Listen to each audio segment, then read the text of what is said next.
ప్రార్థన చేసుకున్నాం. ప్రేమ నమ్మకం గల తండ్రి, పరిశుద్ధమైన మా దేవ యేసు ప్రభువా, నేను స్తుతించి ఆరాధించే నిమిత్తమై నీ సన్నిధికి వచ్చి ఉంటున్నాం. మీరే కృప చూపించండి. చదివే వాక్య భాగం ద్వారా మీరు మాతో మాట్లాడండి. నిన్ను ఆత్మ సత్యములతో ఆరాధించటకై మమ్మల్ని సిద్ధం చేయమని వందనాలు చెల్లిస్తూ యేసు నామములో స్తుతించి ప్రార్థించి అడిగి వేడుచున్నాం తండ్రి, ఆమేన్. 2వ రాజుల గ్రంథం 25వ అధ్యాయం. 2వ రాజుల గ్రంథం 25, 27 నుంచి 30వ వచనం వరకు చదువుదాం. 27 నుంచి 30 వరకు. యూదా రాజైన యెహోయాకీను చెరలో ఉంచబడిన 37వ సంవత్సరమున 12వ నెల 27వ దినమున బబులోను రాజైన ఎవిల్మెరోదుకు ఏలనారంభించిన సంవత్సరమందు బందీగృహంలో నుండి యూదా రాజైన యెహోయాకీనును తెప్పించి అతనితో దయగా మాట్లాడి అతని పీఠమును బబులోనులో తన యోధనున్న రాజుల పీఠముల కంటే ఎత్తు చేశాడు. కాగా అతడు తన బందీగృహ వస్త్రములను తీసివేసి వేరు వస్త్రములను ధరించుకొని తాను బ్రతికిన దినములన్నీ రాజు సన్నిధిని భోజనం చేయించుండెను. మరియు అతని భత్యం ఏనాటికి ఆనాడు రాజు చేత నిర్ణయింపబడినదై అతడు బ్రతికిన నాళ్ళు ఆ చొప్పున అతనికి ఇయ్యబడుచు ఉండెను. మనం ఈ చదివిన వాక్య భాగాన్ని చూసినట్లయితే యూదా రాజు అనే యెహోయాకీను యూదా రాజు అయి ఉంటున్నాడు. యూదా అంటే మనకు తెలుసు. యూదా అనగా స్తుతి, అనగా మనము స్తుతించాల్సిన వారం. అయితే ఇప్పుడు ఇక్కడ స్తుతించవలసిన రాజు ఎక్కడుంటున్నాడు అంటే మరి బబులోను చెరులో ఉన్నట్టుగా చూస్తున్నాం. బబులోను చెరులో ఉన్నాడు. అయితే ఈయన బబులోను చెరుకు ఎందుకు పోయినాడయ్యా అంటే దేవుని వాక్యంలో ఇర్మియా గ్రంథం 25వ అధ్యాయంలో ఉన్నది. ఎందుకు పోయిన వాళ్ళు బబులోనుకు? దేవుని యొక్క మరి చిత్తాన్ని వాళ్ళు గమనించకపోరారు. చూడండి, 25వ అధ్యాయం 4 నుంచి 6 వచనాలు కంబైన్డ్గా ఉన్నాయి. 4 నుండి 6 వచనాలు 25వ అధ్యాయం ఇర్మియా గ్రంథం. నీ చేతి పనుల వలన కానీ నాకు కోపమును పుట్టించకుండానట్లు నేను మీకు ఏ బాధయో కలగకుండానట్లు అన్య దేవతలను అనుసరించటయు వాటిని పూజించటయు వాటికి నమస్కారం చేయటం మాని మీరందరూ మీ మార్గమును మీ దుష్టక్రియలను విడిచిపెట్టి నడిచిన ఎడల యెహోవా మీకును మీ పితరులకును మధ్య నివాసముగా దయచేసి దేశంలో మీరు నివసించరని చెప్పుటకై యెహోవా పెందలకడ తన ప్రవక్తలైన తన సేవకులను అందరినీ మీ యొద్దకు పంపుచూ వచ్చినను మీరు వినకపోతిరి. వినుటకు మీకు మీరు చెవియొగ్గకుంటిరి. ఇది విషయం. అంటే దేవుడు ఉదయకాలంన అనగా పెందలకడ తన సేవకులను తన దాసులను పంపించి చెప్పినప్పటికీ తన ఆజ్ఞలను తన కట్టలను మరిచిన వారమై దేవునికి దూరస్థులమై దేవుడు అన్నిటిలోకెల్లా మరి ఇష్టపడిన వస్తువు ఏంటంటే విగ్రహారాధన. మనము మరి నిర్గమకాండంలో చూస్తున్నాం. మీరు భూమిపైన కానీ భూమిలో కానీ నీళ్ళలో ఉన్న ఏ ప్రతిమను కానీ విగ్రహాన్ని కానీ పూజించకూడదు. అయితే ఇక్కడ వీళ్ళు విగ్రహాలను పూజించడాన్ని బట్టి దేవుడు ఏం చేసిందంటే వాళ్ళను పనిష్మెంట్కి అప్పచెప్తున్నాడు. నువ్వు రాజు అయినా మరి దాసుడు అయినా నువ్వు ఎవరివైనా సరే దేవుని యొక్క ఆజ్ఞలను అతిక్రమిస్తే ఆయన ఇచ్చే ట్రీట్మెంట్ అది. అయితే ఆయన ఏం చేసినాడంటే చూడండి, మరి 25వ అధ్యాయమే ఇర్మియా గ్రంథం 25వ అధ్యాయం 8-9 వచనాలు. సైన్యాలకు అధిపతి యెహోవా ఇలాగ సెలవిచ్చున్నాడు, మీరు నా మాటలను ఆలకింపకపోతే కనుక నేను ఉత్తర దేశంలోనున్న సర్వజనములకు నా సేవకుడైన నెబుకద్నెజరును బబులోను రాజును పిలుచుచున్నాను. నా స్నేహితుడు సర్వలోకాన్ని ఏలేవాడు అనగా మరి అతన్ని పిలుస్తున్నాను నేను. ఎందుకంటే మిమ్మలను అక్కడికి మరి చెరగా పంపించదలుచుకున్నాను నేను. ఎందుకంటే నా మాటలు మీరు పెడిచేని పెట్టినారు, నన్ను గౌరవించే విధంగా గౌరవించలేదు. నా మాటలు మీరు వినలేదు కనుక పెడిచేని పెట్టినారు కనుక మిమ్మలను శత్రువులకు అప్పగిస్తున్నాను అంటున్నాను. కాబట్టి ఈ దేశం వాసుల మీదకి నివాసులందరి మీదకి చుట్టూనున్న ఈ జనులందరి మీదకి వారిని రప్పించుచున్నాను. ఎందుకు రప్పిస్తున్నాడు? ఈ యెహోయాకీను ఎందుకు బందీఖానలో ఉన్నాడంటే దేవుని యొక్క కార్యములను ఈయన ఏమాత్రము మరి గౌరవించలేదు. దేవుని యొక్క కార్యములను ఇతడు ఏమాత్రము మరి ఘనపరచలేదు దేవుని. కాబట్టి దేవుడు ఏం చేసినాడంటే మరి యెహోయాకీను చెరసాలలో వేసినాడు. వేస్తే ఆయన ప్రేమ ఎటువంటిదో చూడండి. ఆయన ప్రేమ ఎటువంటిదంటే బబులోను రాజు అయిన ఎవీల్మెరోదకు 27వ వచనం, 25వ అధ్యాయం 27వ వచనం. బబులోను రాజు అయిన ఎవీల్మెరోదకు తాను ఏలనారంభించిన సంవత్సరమందు బందీ గృహంలో నుండి యూదా రాజైన యెహోయాకీనును తెప్పించి, బందీ గృహంలో ఉన్న యెహోయాకీను బయటికి తెప్పించినాడు. ఎవరైనా ఎవీల్మెరోదకు రాజు అనగా బబులోను రాజు అనగా అన్యరాజుకి ఏంటయ్యా ప్రేమ ఈయన మీద? యూదులంటే మరి బబులోనులకు లేక వాళ్లకు మరి శత్రుత్వమే ఉండే. అయితే ఒక శత్రువుగా జైల్లో పెట్టిన వాడిని అతనితో ఆయన ఏం చేసినాడంట, యూదారాజుని యెహోయాకీనును బయటికి తెప్పించి అతనితో దయగా మాట్లాడి, దయ ఎక్కడిది? ఒకవేళ దయ ఉన్నట్టయితే ఆయన జైల్లో పడాల్సినోడే కాదు, బందీ గృహంలో ఉండాల్సినోడే కాదు. కాబట్టి అతనితో దయగా మాట్లాడి అతని పీఠమును బబులోనులో తన యుద్ధనున్న రాజుల పీఠం కంటే ఎత్తి చేసినాడు. అనగా తన ఎదుట ఎంతమంది రాజులు ఉన్నారో వాళ్ళకంటే ఈయనకు ఉన్నతమైన పీఠాన్ని దయచేసినాడు. ఎందుకంటే ఈయన యూదా రాజుల యొక్క దేవుడు, మరి యెహోవా దేవుడు ఎంత గొప్పవాడు ఆయన విన్నాడు. ఎవీల్మెరోదకు లేక బబులోను రాజు కూడా చెప్తున్నాడు, ఆయన విన్నాడు దేవుని యొక్క మహాశక్తి ఏంటో. కాబట్టి ఇక్కడ మనం చూసినట్లయితే దేవుని వాక్యంలో ఉన్నది ఏంటంటే చూడండి, 2వ సమూయేలు గ్రంథం 7వ అధ్యాయం 14-16 వచనాలలో ఏమున్నదంటే అక్కడ దేవుడు మరి దావీదుకు ఒక ప్రమాణం చేసినాడు. ఏమనంటే చూడండి, 2వ సమూయేలు గ్రంథం 7వ అధ్యాయంలో మనం చూస్తున్నాం. 7వ అధ్యాయం వచనం చూసినట్లయితే 14-16, 7వ అధ్యాయం 14వ వచనం 16వ వచనం, 2 వచనాలు చూద్దాం. నేను అతనికి తండ్రినైందును, అతడు నాకు కుమారుడై ఉండును. అతడు పాపం చేసినట్లా నరుల దండంతోనూ మనుషులకు తగులు దెబ్బలతోనూ అతన్ని శిక్షించును. కానీ నిన్ను స్థాపించటకై నేను కొట్టివేసిన సౌలునకు నా కృప దూరమైనట్లు అతనికి నా కృపను దూరం చేయను. అనగా ఎవరి గురించి మాట్లాడుతుండు? యూదా వంశావళి గురించి, యూదా జనాంగం గురించి అంటున్నాడు. సౌలుకు దూరమైనట్టుగా నా కృప నీకు దూరం కాదు. సౌలు బెన్యామీను గోత్రికుడు, యెహోయాకీను యూదా గోత్రికుడు.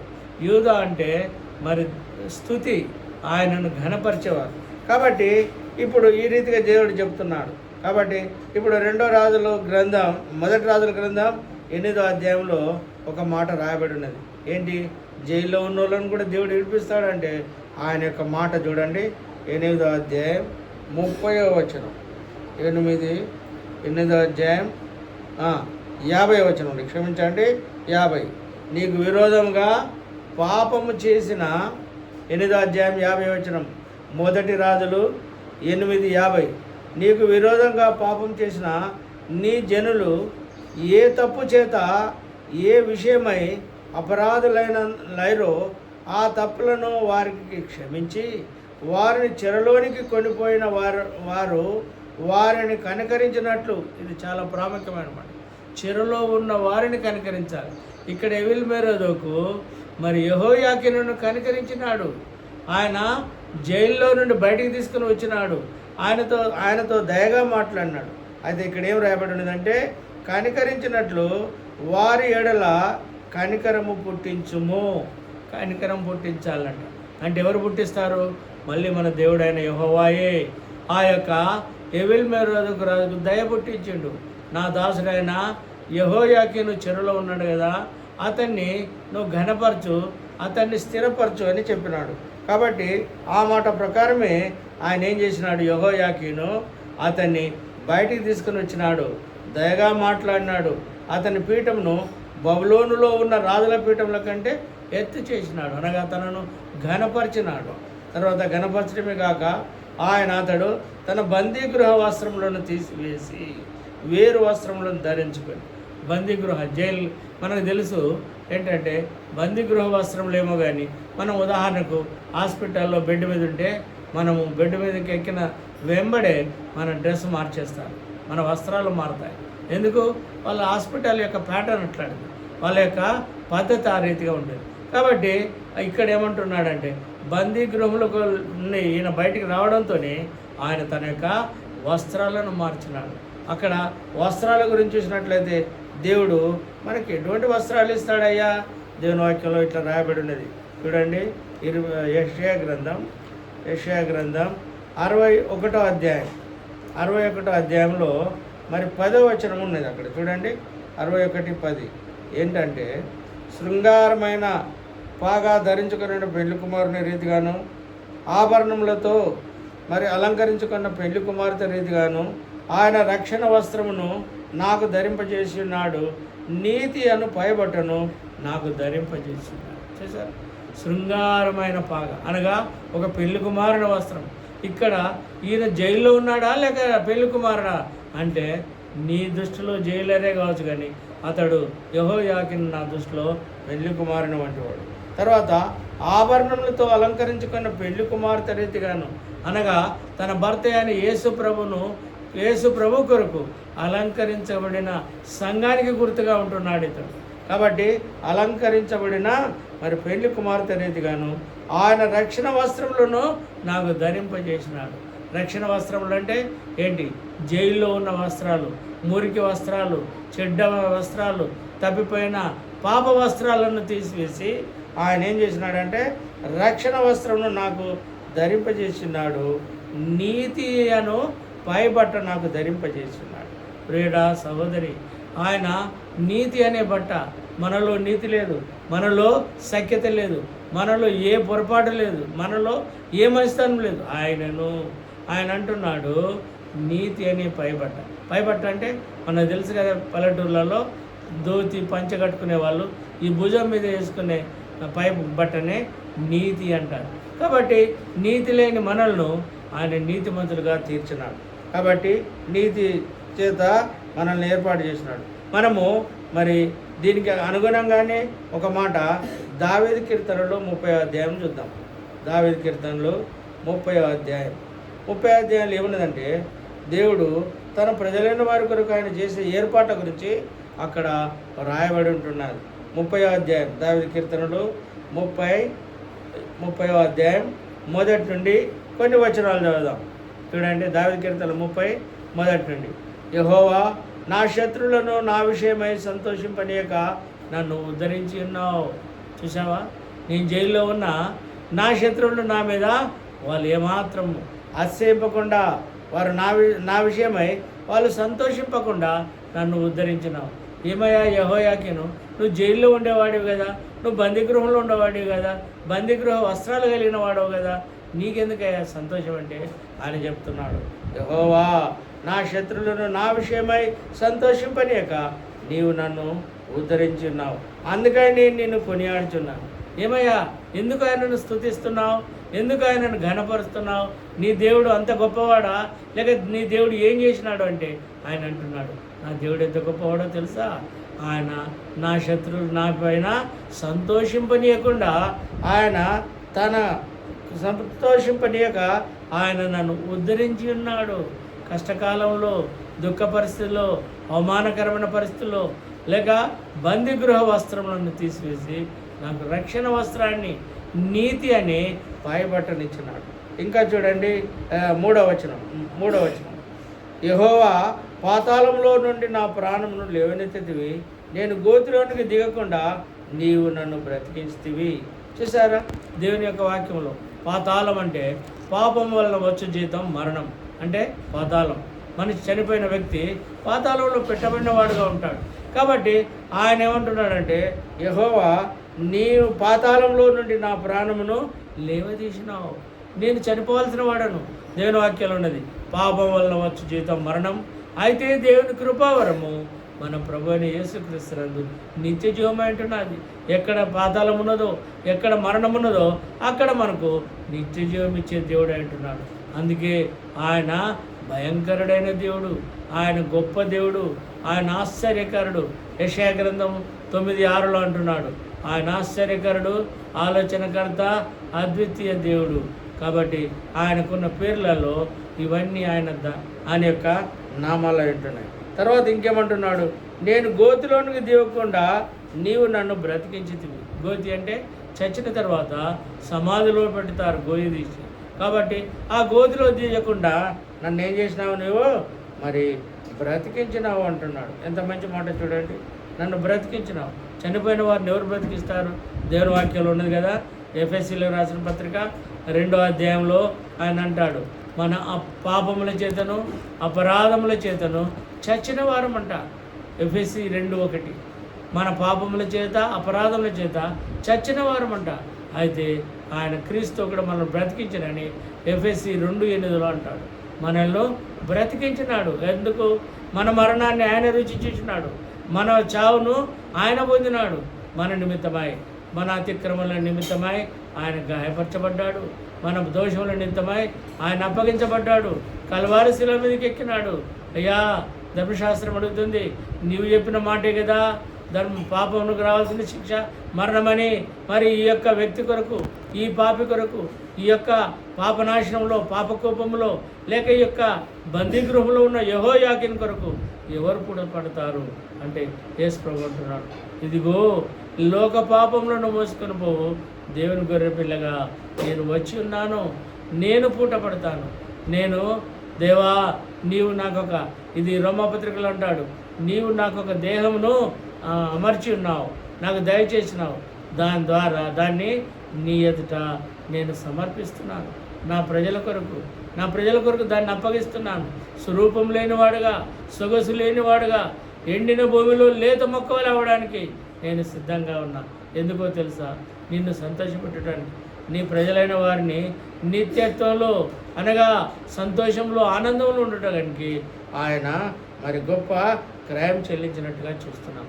కల్వారి శిలువలో ప్రశస్తమైన రక్తాన్ని ఇచ్చి ఆ రక్తంలో నిన్ను నన్ను మనల్ని కడిగి కొన్నాడు. కాబట్టి ప్రియమైన సహోదరుడా, సహోదరి, యెహోయాకీను చూసినట్లయితే అవమానకరమైన జీవితం, దుఃఖకరమైన జీవితం, లేక చింతతో కూడిన బ్రతుకు, లేక మలిన వస్త్రాలు, బందీగృహ వస్త్రాలతో ఉన్న వ్యక్తిని ఆయన తానే చూడండి. సామెతల గ్రంథం 21వ అధ్యాయంలో ఒక మాట వ్రాసి ఉన్నది.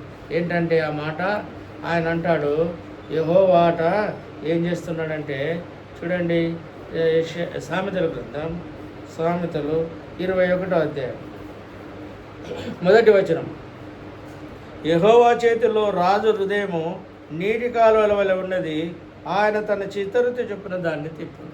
చూసారా? యెహోవా చేతిలో ఉన్నట రాజుల హృదయం అట నీటి కాలువల వలె ఉన్నదట. అంటే నీళ్ళు ఎటు ప్రవహించాలంట అటు మనం డైవర్ట్ చేయొచ్చు. కాలువకు మనం గండి కొట్టినామంటే ఆ గండిలో నుండి నీళ్లు పోతాయి. లేక దాన్ని కట్టగా వేసినామంటే నీళ్ళు వేరే దిక్కుపోతాయి. కాబట్టి యెహోవా దృష్టిలో ఉన్నట రాజుల మనసు కూడా అంతేనట. అప్పుడు ఆయనను మరి బందీగృహంలో వేసినాడు ఎవెల్-మెరోదకు రాజు.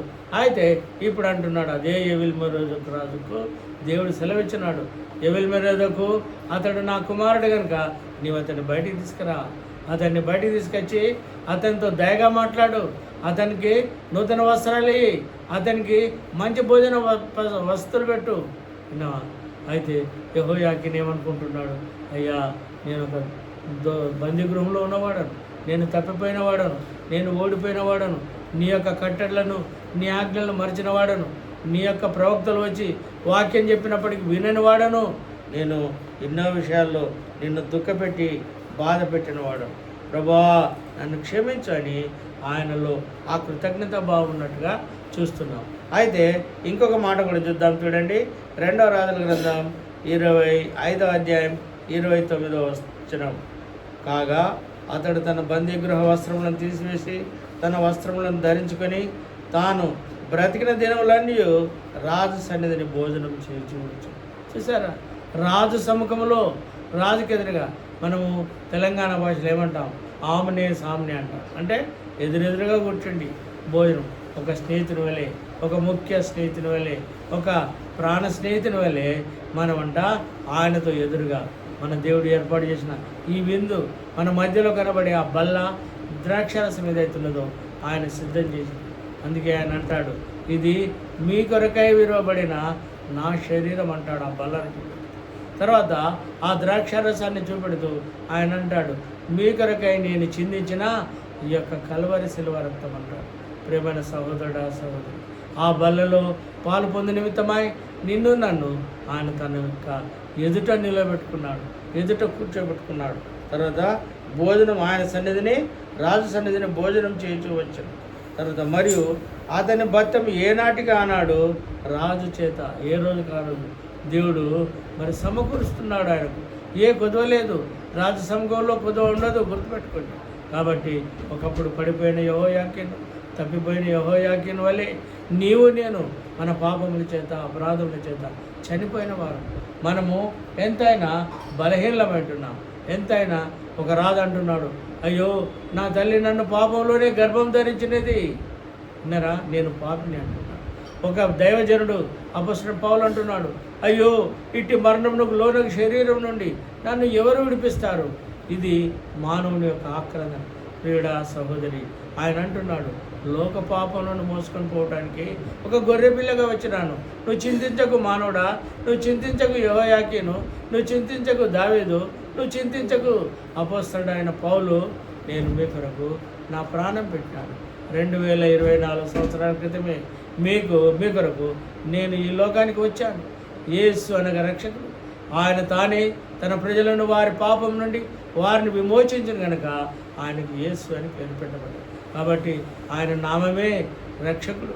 పాపము నుండి రక్షణ, నరకము నుండి రక్షణ, అన్నిటి నుండి ఆయన విమోచించే దేవుడు అంటున్నాడు. కాబట్టి ఇంత గొప్ప రక్షణను నిర్లక్ష్యం చేస్తే మనం ఎలాగ తప్పించుకుంటాం. చివరిగా ఇంకొక మాట చూసుకొని మనం ఆరాధనలో ప్రవేశిస్తాం. చూడండి, 30వ అధ్యాయం దావీదు కీర్తనలు, 30వ అధ్యాయం 39వ వచనము, 10వ వచనం, 11వ వచనం, 9వ వచనం చదువుతున్నా. మన్ను నిన్ను స్తుతించిన నీ సత్యమును గురించి అది వివరించిన. మన్ను అంటే మనల్ని మరి మట్టిలో పెట్టిన తర్వాత మనమందరం మట్టి అయిపోతాం. అయితే ఆ మన్ను వచ్చి యెహోవా నీకు స్తోత్రం అని అన్నదు. ఆ మంటికి మరి ధైర్యం లేదు, ఆ మంటికి ఆకారం లేదు. అయితే ఇక్కడ అంటున్నాడు మరి 10వ వచనం, 11వ వచనం, నా ప్రాణము మౌనంగా ఉండకుండా నిన్ను కీర్తించినట్లు. చూసారా, నా ప్రాణము మౌనంగా ఉండకుండానట్లు. ఎట్లా మౌనంగా ఉంటుంది? ఏం యెహోయాకీను, నువ్వు గమనవుకో, నువ్వు జైల్లో ఉన్నావు కదా, నీకు బందీగృహ వస్త్రాలు ఉన్నాయి కదా, నువ్వు బందీకారంలో మూల కూర్చోవలసిన వాడవు కదా, ఎందుకు బయటకు వచ్చి ఆయనను స్తుతిస్తావు, ఆయనను గణపరచాలనుకుంటున్నావంటే ఆయన ఏం చెప్తున్నాడు చూడండి, నా ప్రాణం మౌనంగా ఉండగా నిన్ను కీర్తించినట్లు నా అంగలార్పును నీవు నాట్యంగా మార్చున్నావు. చూసారు, మిజరబుల్ కండిషన్. నేను అంగలార్చేవాడిను, అయ్యో నేను యూదులకు రాజునేంటి, నేను యూదులకు ఒక ఎగ్జాంపులేటర్గా ఉండాల్సిన వ్యక్తిని, నేను స్తుతి చెల్లించాల్సిన వ్యక్తిని. స్తుతికి బదులుగా ఈరోజు నా నోట అంగలార్పు ఉన్నది, ఈ నోట మరి నాకు దుఃఖం ఉన్నది, నాకు అవమానం ఉన్నది, నా పాపాన్ని బట్టి, నా పాపస్థితిని బట్టి నాకు ఇది తగినదే అంటున్నాడు. కాబట్టి అంగలార్పును తీసివేసేట నీవు నాట్యంగా మార్చున్నావు. ఎంత గొప్ప ఆధిక్యత, ఎంత గొప్ప సంతోషం. ఏమి యెహోయాకీను ఇప్పటిదాకా అంగలార్చినావు, ఇప్పటిదాకా బాధపడినావు, ఇప్పుడు డాన్స్ చేస్తున్నావే, నాట్యం చేస్తున్నావంటే యెహోవా నా జీవితాన్ని మార్చేసినాడు. ఆయన నా అంగలార్పును నాట్యంగా మార్చినాడు. ఆయన పాతాళంలో నుండి నన్ను పైకి లేవనెత్తినాడు, నన్ను బ్రతికించినాడు. నా శత్రువులను నా పైన అతిశయింపకుండా, నా శత్రువుల విషయమై నా గురించి సంతోషింపనీయకుండా ఆయన నన్ను కాపాడినాడు. ఇంకొక మాట కూడా చూడండి 12వ వచనం, 30వ అధ్యాయం దావీదు కీర్తన 30వ అధ్యాయం 12వ వచనం, నీవు నా గోనె పట్టును విడిపించి సంతోష వస్త్రము నాకు ధరింపజేసింది. చూసారు, గోనె పట్టు అంటే అవమానానికి గుర్తు, ఓటమికి గుర్తు, పడిపోయిన స్థితికి గుర్తు. అన్ని విషయాలలో తప్పైనాడు యెహోయాకీను, యూదులకు రాజు అంటున్నాడు. ఆయన అన్ని విషయాల్లో తప్పోయి ఆయన బందీ గృహంలో ఉంటున్నాడు. ప్రియుడా, నేను నీవు మనమందరము పాపం అనే బందీ గృహంలో పాపం చేయి ప్రతివాడు పాపానికి దాసుడని యోహాను సువార్త 8వ అధ్యాయంలో రాయబడి ఉంటున్నాడు. కాబట్టి ఇటువంటి పాపం బందీగృహం అంటే పాపం అనే బందీగృహం నుండి ఆయన మనల్ని బయటికి విడిపించినాడు. ఆయనే మధ్యవర్తిగా వచ్చినాడు. దేవుడు ఒక్కడే, దేవునికి నిన్నర్లకు